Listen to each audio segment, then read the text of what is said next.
လှတယ်ဟာရှယ်ပဲကိုဒီဖြုတ်နေတာသူကျွန်တော်ကိုဝေးရနေမကွေးဖြတ်လာတော့ဟာဒီကွေးနဲ့တွေ့ရဗျာဒီကွေးကကားနဲ့အတုံးကကျွန်တော်ကလက်ဖေးပါတိုက်ရမှာပြောတော့ကျွန်တော်ကအချိန်များလို့ဟာဆိုပြီးတော့ဟုတ်တယ်ကိုကြီးမင်္ဂလာပါကိုကြီးမင်္ဂလာပါတကယ်လက်ပါတဲ့နေရာလေးပါပဲဗျာဟုတ်ကဲ့နှင်းတော့ကိုကျွန်တော်တို့နေရတာဗျာရှယ်ပဲပြီးမြောက်ကြာလူ50ယောက်ဖတ်မှာပဲဖတ်လို့ရမယ့်အနေဒါအကြီးပဲကျွန်တော်မရပါပဲဗျာဝမ်းလန်းဝမ်းသာပါတယ်အခုကျွန်တော်အခုနေနေတဲ့လမ်းကကျွန်တော်ကိုပင်မကွေးဖြတ်တန်းစီးနေတော့နေခဲ့မှုတဲ့လမ်းပဲဗျာတကယ်ဝမ်းသာပါဟုတ်ပါအားလုံးမင်္ဂလာပါခင်ဗျာကျွန်တော်ကိုသေးပါချိန်ကတော့6နာရီကျော်လောက်ပြီဗျာကျွန်တော်မရောက်နေရဆိုတော့မကွေးကိုရောက်နေတာပါဒီမကွေးကိုရောက်တာကိုကျွန်တော်ဒီနေ့နဲ့ဆိုရင်3ရက်မြောက်နေ့ဗျာဟုတ်တယ်3ရက်မြောက်နေ့ပေါ့နော်โอเคကျွန်တော်တို့အခုမကွေးမှာရှိတဲ့ဘိုက်ကညီကိုတော်များနဲ့ကျွန်တော်တို့နေမယ်ဘယ်သွားကြမယ်တော့မသိဘူးကျွန်တော်တို့မြတ်တလွန်လို့ပြောတယ်ဗျာတို့โอเคသွားကြည့်မယ်အားလုံးလက်ခကြအောင်ဗျာဒါဒီလူကတော့အိုးမမိုင်းလေးဖြစ်နေကြဆိုစပင်းလေးတို့ကောင်းမဲ့ဒါဒီလူပဲဗျာကျွန်တော်အားလုံးပေါင်းကျွန်တော်ပါ10ယောက်ကဲလေးပဲဒီမှာလည်းသူကအတက်အစင်းလေးတွေကတော့ရှိတယ်လာတယ်အားလုံးဆက်လက်ကြအောင်ဒီကတော့ကျွန်တော်ပြအားစီး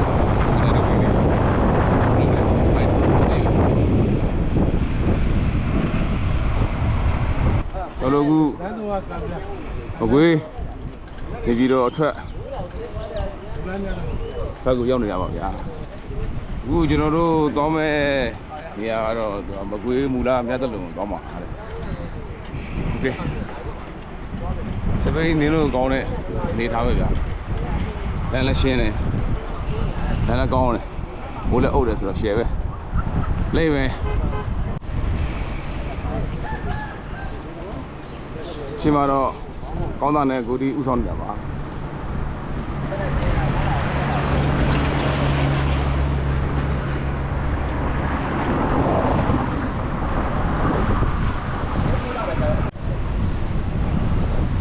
ကျွန်တော်မမီတော့လို့ဗျာဒီလမ်းကကျွန်တော်ရန်ကုန်ပကံနေတော့ဖြတ်ခဲ့ဘူးလားပါတော့မသိတော့မမီတော့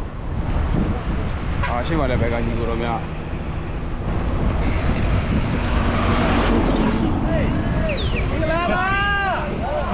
ကိုရီကျွန်တော်ဒီလောက်ဖြတ်ခဲ့ဘူးလေတူတယ်โอเคစပတ်ကြည့်မယ်ဗျာအဝေးမျိုးကတော့နှစ်ခုဆက်သားရည်ကျွန်တော်တို့အဝေးမျိုးကနေပြီးတော့နှစ်ခုဆက်သားပါရည်ဆိုတဲ့နေရာရောက်ပြီတော့ဒါဝီလက်မကွေးရှယ်ပဲ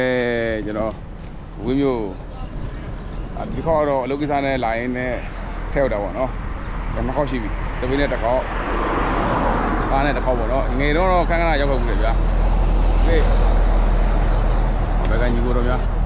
အကူရ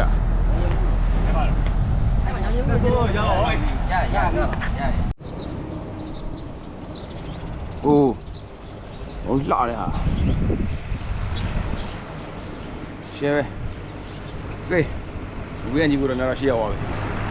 ကောင်းမယ်နမစပလီပါဆွဲပြီးတော့ထလိမ့်မယ်အားလုံးလက်ခဲ့ကြအောင်ဘိုးလေးရလည်းအုပ်နေတယ်လမ်းကလည်းကောင်းတယ်တက်စင်းလေးရလည်းသူ့ဟာဆိုရှိတော့စပိန်နင်းလို့ကောင်းတယ်ဗျာဝေးမျိုးတော့မိုက်ပါတယ်ဒီဘက်တွေလည်းနင်းကြပါအောင်ဗျာကောင်းမယ်ဟုတ်တော့မကွေးလေးစိတ်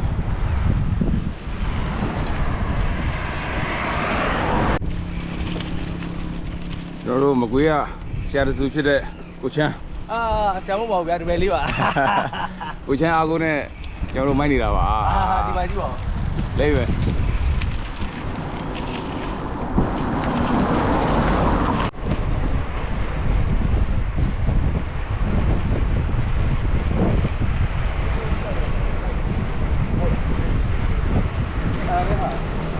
ကိုဒီဖြုတ်နေတာသူ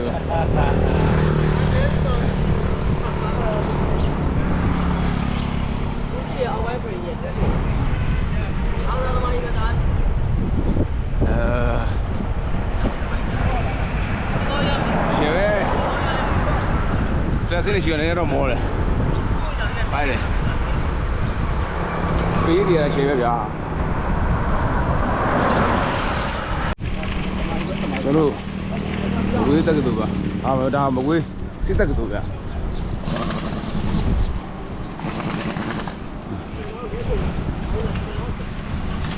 起码都给都要位，叫做十票，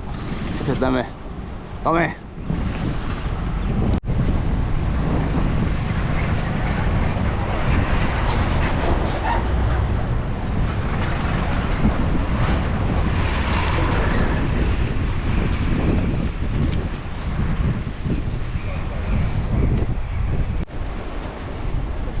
这个这个，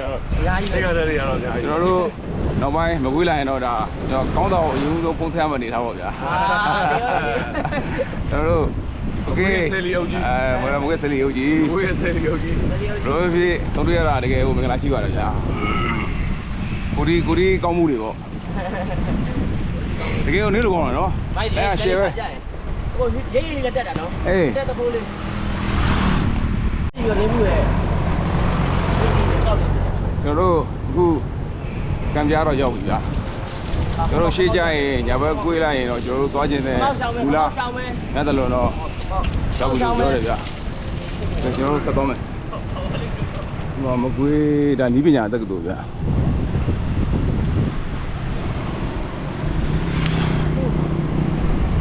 ကိုဒီဥဆောင်နေရပါ ဒီကလည်းပြောက်တယ် သူနောက်မနေလိုက်နေရကျွန်တော်တို့အဲ့လိုဖြစ်သွားပြီပေါ်တက်သွားပြီ ဟောတက်သွားပြီနော်အားရ ဖယ်ရီပါဒီနေ့တော့လား အာ ကိုဝင်းနဲ့လာရနော် ဟိုကိုဒီကိုနှိမ့်ဆက်ရအောင်ပဲဟိုတော့မနှိမ့်ဆက်ရသေးဘူးဗျာ ကြိုင်ပါပေါ့ အဲသူကလည်းနှိမ့်ဆက်တော့မခံတော့ပါဘူး နားပဲလို့လေငငယ်တော့ဂျွမ်မီလောင်တော့တစ်ခါပြေးမှုလေ ကျွန်တော်တို့ညာအုပ်ချိုးရင်တော့နေပြီးတော့တက်သွားရင်တော့နမောင်မြို့ဘယ်အုပ်ချိုးရင်တော့ရင်နဲ့ကျောင်းမြို့ဗျာโอเคကျွန်တော်တို့ကတော့ရှစ်တက်နေပြီညာအုပ်ပြမယ်လို့ပြောတယ်โอเคအောင်မယ်ရှယ်ပဲနေတော့ကောင်းတယ်အဲဒီလူကဝရီအောင်မှာမယ်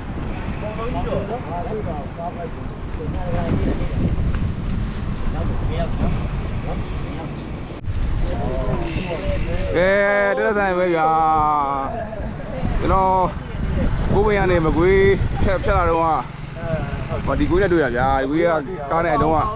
ကျွန်တော်ကလက်ဖေးပါတိုက်ရမှာပြောတော့ကျွန်တော်ကအချိန်များလို့ဟာဆိုပြီးတော့ဟုတ်တယ်ကိုကြီးမင်္ဂလာပါကိုကြီးကိုနာမည်သူကိုမင်းသားကိုမင်းသားပါလေโอเคတို့ဒီဝါဝမ်းသာတယ်ဗျာအေးပဲမမရပဲ မေးရတယ်ခုမှပဲ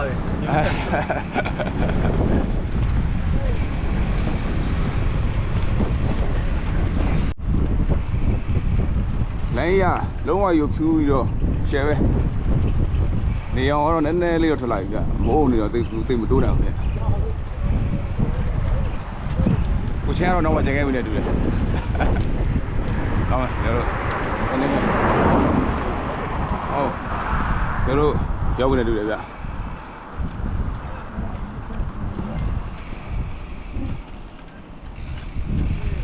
ဟုတ်ကျွန်တော်တို့မန်းဝင်ဘူလာညတလုံးစီပြီးတော့ထိုးဆိုတော့သွားမယ်ခဲနဲ့ဝင်ရမယ်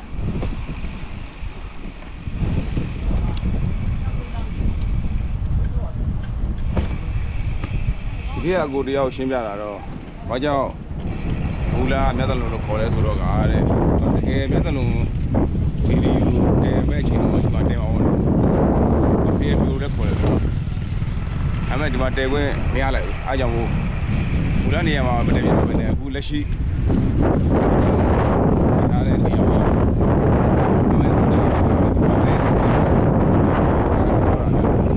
အားကြောင့်မို့သူကဘူလာမြတ်တယ်လို့ခေါ်တာပေါ့နော်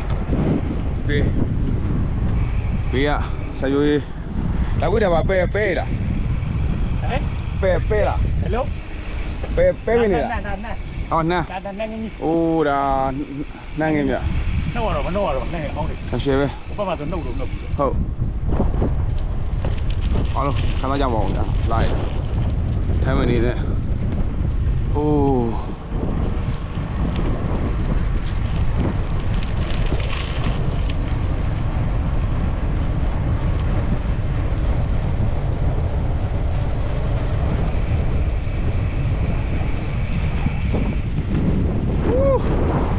ရှယ်ပဲ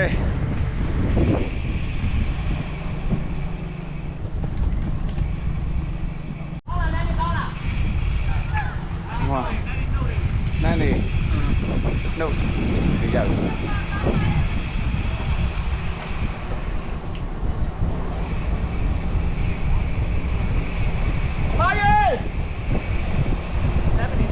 အိုးဒီမှာ ဒီနဲ့နေပဲလေ စားတော့နေရလားရှယ်ပဲဟိုးဒီလိုကစီရတော့ပေါ်တော့တယ်โอเคတော့မှာဗျနမ်းမင်းနေနှုတ်ပြပြီးတော့၆ခံရတာပြီး၆ဝါပြီဆိုတာသူတို့ခါဘာညာလုပ်ပြီးတော့နှမ်းယူပါအောင်နော် နှုတ်ပြီးထောင်းထားရတယ်ပဲ ဟုတ်ကိုကြီး အခုအဲ့ကောင်ဒီခါပါ ဟုတ် ရိုက်ခါပါဘောရိုက် ကျွန်တော်တို့ပြေပြူမြောက်ရွာနမ်းမင်းနေရတော့နေရာတိုင်းရှိတာဗျနမ်းတော့ဆက်ယူကြတယ်ဒီရနဲ့တူတယ်စလေးပဲဟိုးတိုက်လာဗျ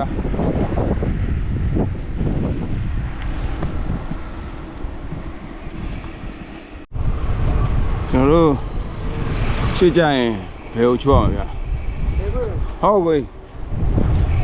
ဒါဖေးပြူတောင်ရွာဟာဒီမှာလွတ်လာတယ်လေမင်္ဂလာပါဟိုကြတယ်ဒါနှမ်းနေပါလေလားနှုတ်တဲ့လူတွေဗျာဟေးဆက်တော့မယ်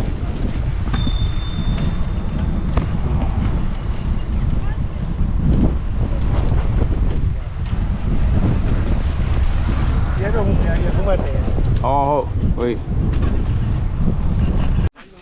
အိုး လုံး ဖန်ကားပဲဖန်ကားသေးရတယ်ဟိုးကျွန်တော်တို့ရောက်ပြီโอเคမကောင်းတာတော့မဖန်ကားသေးခူးတယ် တော့တော့ ဟိုဘာတို့ထားဖို့ ဒီရက်တော့ရချိုးရလေ ဟောဖန်ကားသေးရဲတော့ချူရဲတယ်မီးကြည့်အောင်မယ်ကျွန်တော်တို့မူလကမြတ်တလုံးစီတီတော့ရောက်ပြီကျွန်တော်တို့ပြီးတော့ပဲဖျားဝင်ဖူးမယ်ဗျာကျွန်တော်တို့အဲ့ဒါလေးစားလိုက်ကြအောင်လေဗျာတော့မယ်အားလုံးလက်ခကြအောင်ဗျာဦးဒီအေးစင်းနော်အေးစီပါ โอเคသွားရတာကို ဗျာ โอเคသွားရ ဟုတ်ကဲ့ပါပြီဦးချင်းပါဝါတော့ကျွန်တော်တွေ့ရပြီ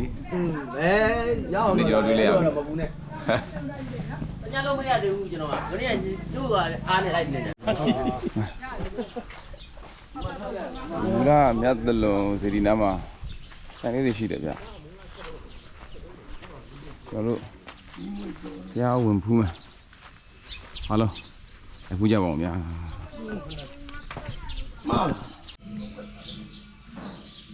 အားလုံးတမိုင်းဝင်မူလမြတ်တလုံးစီတီကိုဖူးရောက်ကြပါအောင်ခင်ဗျာ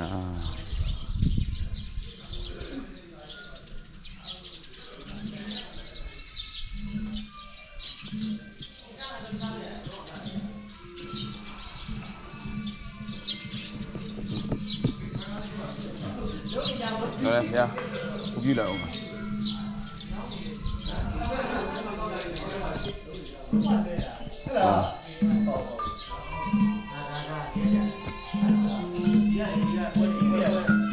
啊，好钱，啊，什么话比？然后，啊，有的，有的的吃鸡他了。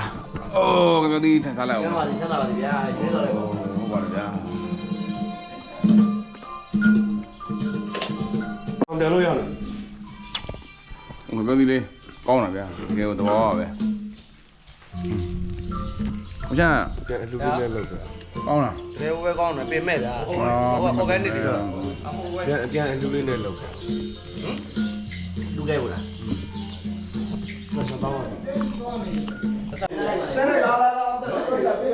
ဒီမှာတော့ဒီမြတ်တလွန်ဖြစ်တည်ရမိုင်းရောင်းနေရဲ့ပုံတွေရောတတ်ထားတယ်ဗျ ဒီနေရာလေးမှာလေးနေလေဒီလိုပဲပြန်လိုက်ကျွန်တော်ပြင်ပြရမှာလားပြင်ပြအောင်ဟုတ်ရဲဒီကွာကိုယ်ရဲပြပါဦးရဲပြလိုက်ပါဦးဘယ်လားလေဒီကတော့ဟုတ်နေချင်းလေးလေးလားမိုက်လား ဒါတစ်ခုပွင့်တော့ upgrade တန်းတင် ဒါပိန်းဦးကျော်ကျဲဦးကျော်ဒါငရဲ အဲ့ဒီ upgrade တင်ရတယ်မနေ့ပြန်ကျမှမတင်တော့နဲ့ ဟို မနေ့ပြန်လုပ်ပဲတင် ဟေး ဘယ်မလူရောကထောင်းတာလား ဟေးမစနေနဲ့စားမယ် ပြုတ်ပြီးရင်းနေပြီ ဒါကဟင်းငုတ်ဖွင့် ဟောဒါဟင်းကုန်းပွင့်ဒါ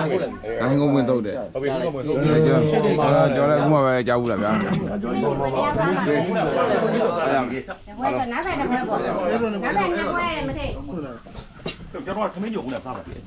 ကျွန်တော်က ကျွန်တော်အခုစားပြီးတော့ပြီးဆက်ထုတ်ပြီဗျာကျွန်တော်တို့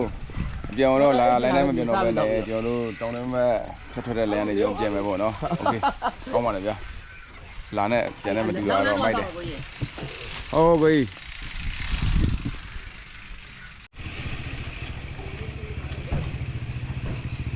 ကျွန်တော်အခုမူလမြတ်တလုံးစီရီကနေပြီးတော့ဖတ်ပြန်ပြီဗျကျွန်တော်တို့အခုအပြန်တော့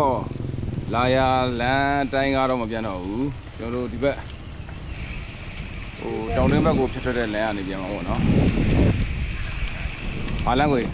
စမ်းဘက်ကိုထောက် ။အော်တပည့်ဆမ်းဘက်ကိုထွက်မယ်တဲ့ကျွန်တော်တို့ တောင်းလမ်းပေါ်ရ ။အဲ့ဒါဖြတ်ပြီးရောက်ရင်ကျွန်တော်တောင်တွင်းလမ်းပေါ်ရောက်မယ်။အဲ့ဒါနေမှကျွန်တော်တို့မကွေးတဲ့ကိုပြောင်းဝင်မယ်ဗျာ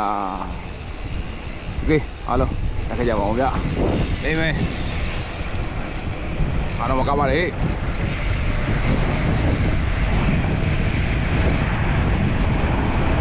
ဒီရှေ့ကနေပြီးတော့ကျွန်တော်တို့ဘယ်ကိုကြွရမလဲ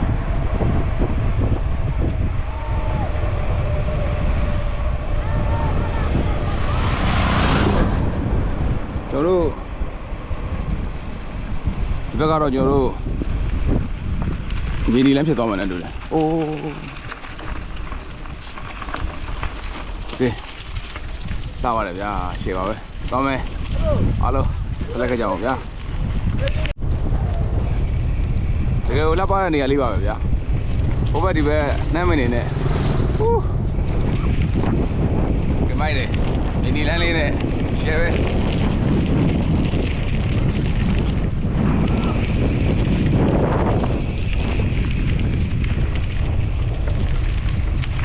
ကဲနှမ်းကြီးတွေကိုမျက်စိဆုံးပဲဘယ်ရောညာရော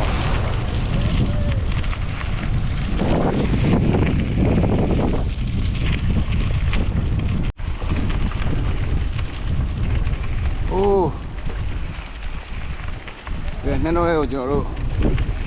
နေရတာကြာဒီရှယ်ပဲထမနေနဲ့တကယ်ညာဒေသရဲ့လေးဘူးပြည့်ရှိရပါဘူးဆွဲမယ်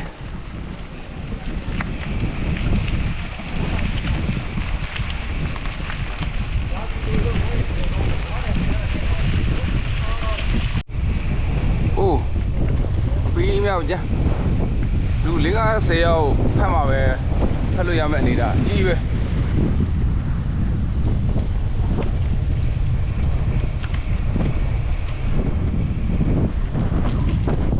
တကယ်တရားလှပကြီးကြီးရော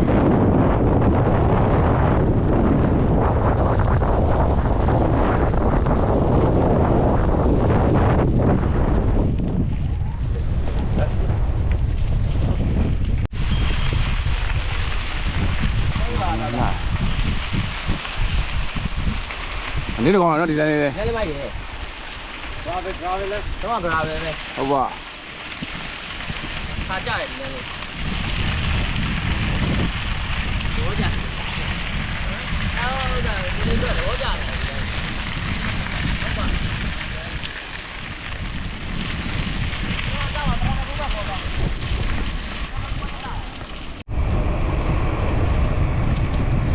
ကျွန်တော်နေအိမ်နဲ့တော့မတရွာတော့ချက်သားလာပြီဗျာဘာရွာလဲတော့မသိဘူးကျွန်တော်ရှင်းကြမှာမေးကြည့်လိုက်ကြေးရွာဆိုပေမဲ့လည်းအိမ်ကြီးအိမ်ကောင်းတွေဗျာကျောင်းကလည်းကြီးတယ်โอเคကျွန်တော်ဆက်သွားမယ်ဒီဘောလုံးကန်တယ်ကျွန်တော်ကချက်သားလာတဲ့ရွာတော့ရေစမ်းရွာဗျာတော့ဥမာမေးကြည့်ရလို့လေโอเคကျွန်တော်ရှေ့မှာတော့ကျွန်တော်လမ်းမပြင်ရောက်ဝင်နေတူတယ်သွားမယ်အားလုံးဆက်လက်ခဲ့ကြအောင်ဗျာဒီဝင်းမျိုးရဲ့မရှိတဲ့ကျွန်တော်ရိုက်လို့ရိုက်လို့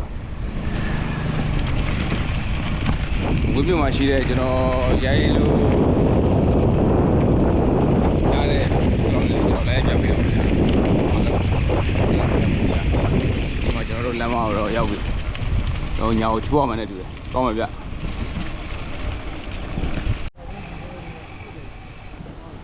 ကျွန်တော်မရပါပဲဗျာဝမ်းလန်းဝမ်းသာပါတယ်အခုကျွန်တော်အခုနေနေတဲ့လမ်းကကျွန်တော်ကိုးပင်မကွေး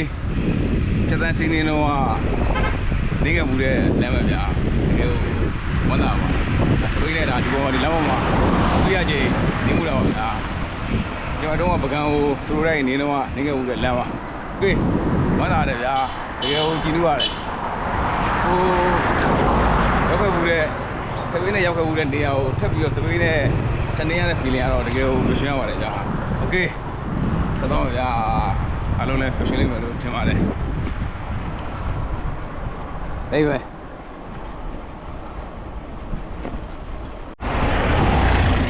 မကွေးကူမူတာတက္ကသိုလ်ဗျတော့ဒီရှိတွေကကျွန်တော်ဖြတ်နေသွားတဲ့လမ်းတွေပေါ့ဗျာဒီကိုရွှေကြည့်လို့ရပါတယ်ဟုတ်ပါကျွန်တော်တို့ရှိကြရင်ညောင်ဝေးလိုက်တော့ရေနံချောင်းပေါအောင်ပေါ့နော်ကျွန်တော်အတော့ရေနံချောင်းကနေဖြတ်တာဆိုတော့လေအခုတော့ဝင်းမျိုးတွေကိုစနေမှာဗျာတော့မယ်အားလုံးဆက်လက်ခဲ့ကြပါဦးတကယ်ကိုပျော်ရွှင်နေတာပါ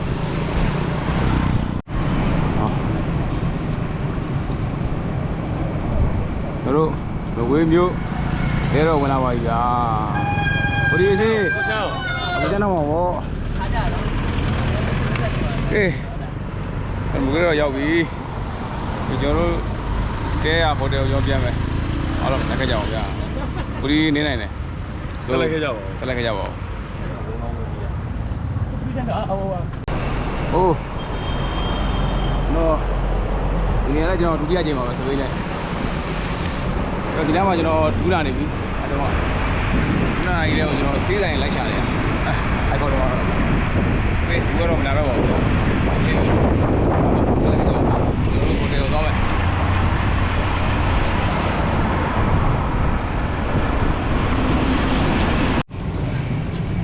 ကျွန်တော်ဒါလေးမှာဒူးရမ်းလာနေလို့ဒီဘက်လမ်းကြားလေးရဆေးဆိုင်ကိုကျွန်တော်လေးသွားဝဲတာအမှတ်ရပဲကဲဒါဒုတိယချိန်ပါဗျာသူပြင်ရတယ်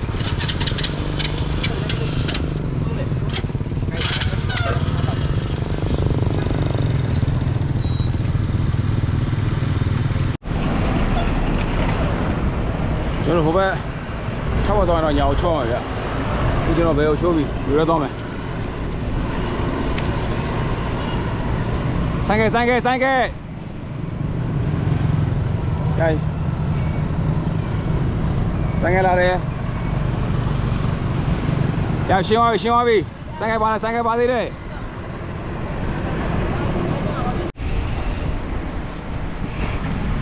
ကျွန်တော်တို့နေလာရင်တော့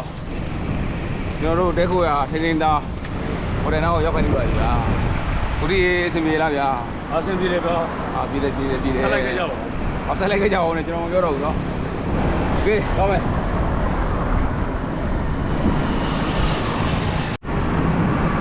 ကျွန်တော်တို့နေတိုင်းထိန်းသားဟိုတယ်တော့ရောက်ပြီဗျာ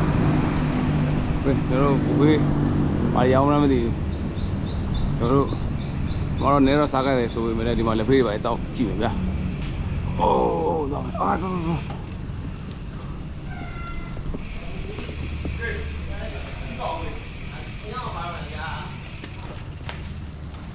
ကဲ ရောက်ပြီဟောသားရေးကျေးဇူးတင်တယ် ဟုတ်ကဲ့ဟုတ်နော် ဝေပြန်သုံးမယ်နော် ဟုတ် ဝေတွေ့မယ် โอเค တော့ပဲအခုတော့ဘာစီရ အေးတော့မလေး ဟာကျဲအောင်ပါ ဟုတ်လေ လက်ဖေးရတော့ဟုတ် တစ်ပင်ပန်းမန်းနေကြားထဲမှာကြောပြီ ဘူဖေး အား ဟာ ကြပါဦး ဟာသေးတယ်မသိကျွန်တော်သွားမယ်ကျွန်တော်လက်ဖေးတောက်ချင်တာဗျာ ဒါပေမဲ့လက်ဖေးရမတိုက်ဘူးဖြစ်နေ ဟာတော့တက်တယ်လေ တိုက်လာတော့တော့ ဟာဒီမှာကိုရီးယားတော့ဝင်အောင် โอเคပါ